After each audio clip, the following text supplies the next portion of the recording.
ताज़ा खबरों के लिए कोणार्क न्यूज़ को सब्सक्राइब करें और बेल आइकन ज़रूर दबाएं।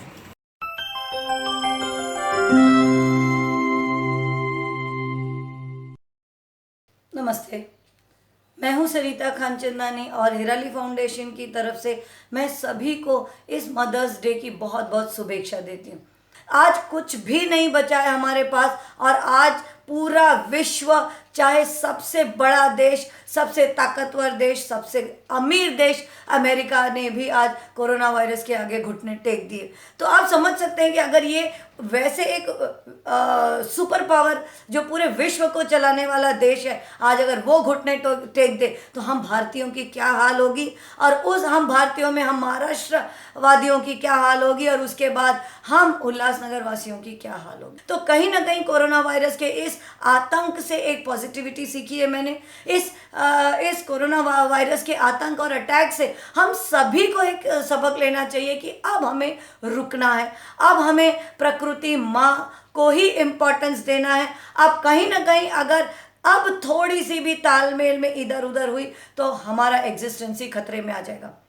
आई होप ये बोलने जाएंगे तो हम बहुत सारा बोल सकते हैं, लेकिन छोटी सी बात में भी बहुत ज्ञान है और आप सभी समझदार हैं। ऐसा नहीं है कि आप में समझ नहीं है। तो ज़्यादा समझाते हुए ना, इस कोरोना वायरस की लड़ाई से बहुत कुछ सीखते हुए, बहुत कुछ समझते हुए कहीं ना कहीं हम मनुष्यों को अब थमना है और इस प्रकृति माँ को माँ होने का दर्जा देना है। आप सभी ने मुझे उत्तरायण की छोटी इच्छा के रूप में देखा होगा और हाल ही में आई रानी मुखर्जी की फिल्म हिचकी में भी देखा होगा।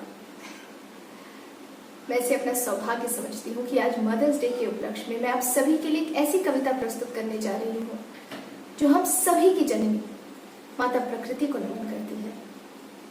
मैं उम्मीद करूंगी कि आप सभी इस कविता को न केवल सुनेंगे बल्कि इसे अपनाएंगे भी, क्योंकि जिस परिस्थिति से हम आज गुजर रहे हैं उन सभी के कारण इस कविता में संबोधित किए गए हैं। और यदि हम चाहते हैं कि आने वाली परिस्थिति को हम सुधार सके तो हमें इन्हीं सब कारणों से परहेज करना है। आने वाली परिस्थिति तभी सुधरेगी जब हम माता प्रकृति को संवेदनशीलता के साथ निहारेंगे। कविता कुछ इस प्रकार है।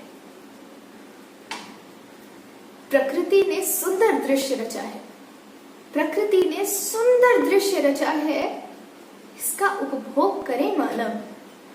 प्रकृति ने सुंदर दृश्य रचा है, इसका उपभोग करे मानव। प्रकृति के नियमों का उल्लंघन करके हम क्यों बन रहे हैं दानव? प्रकृति के नियमों का उल्लंघन करके हम क्यों बन रहे हैं दानव? ऊंचे पेड़ घने जंगल ये सब है प्रकृति के वरदान। ऊंचे पेड़ घने जंगल ये सब है प्रकृति के वरदान। इसे नष्ट करने के लिए तत्पर खड़ा है क्यों इंसान?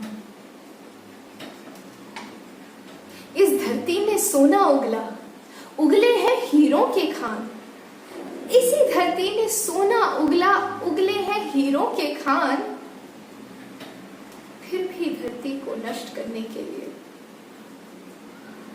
तत्पर खड़ा है क्यों इंसान? धरती हमारी माता है, धरती हमारी माता है, कहते हैं वेद और पुराण। फिर इस धरती को नष्ट करने के लिए तत्पर खड़ा है क्यों इंसान? हमने अपने कर्मों से हरियाली को बनाया शमशान।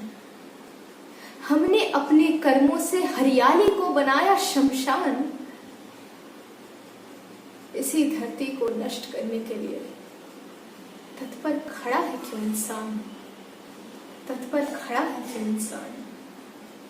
तत्पर खड़ा है क्यों इंसान?